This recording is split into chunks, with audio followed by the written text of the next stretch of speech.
او چائے فروش او پوری دنیا تے اپنا الو سیدھا کر رہا. ہاں جی او چائے فروش او مودی چائے ویچن والا اے ایکسفورڈ دا پڑھے ہوا ہے, اینو سمجھ کوئی نہیں آ رہی میں کم کی کرنا کی تو پڑھیا. اقبال کہندا جہاں بانی سے دشوار تر ہے کارے جہاں بھی نہیں, جگر خوں ہو تو چشم دل میں ہوتی ہے نظر پیدا. او پتہ نہیں کتنے ممالک دے دورے کر چکیا, او دا وزیر خارجہ پوری دنیا دے بک بک کردا پھردا. اے اپنے روڈاں تے کھڑ کے کہندے ہمیں بڑا افسوس ہے. یہ حکمرانی کا طریقہ ہے. صدیق اکبر دی زندگی پڑھی ہوندی نا تو پھر پتہ لگدا دنیا تے بڑے قرض لے کے بھی ملک تہاڈے کو دھکے نہ بھی نہیں چل رہا.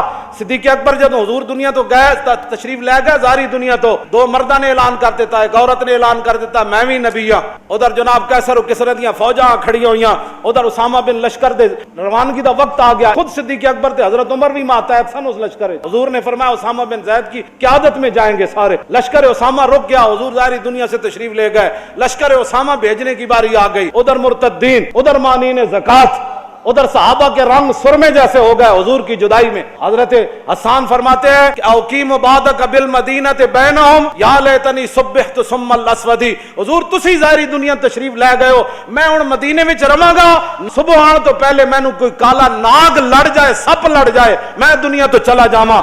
کنت سواد الناظری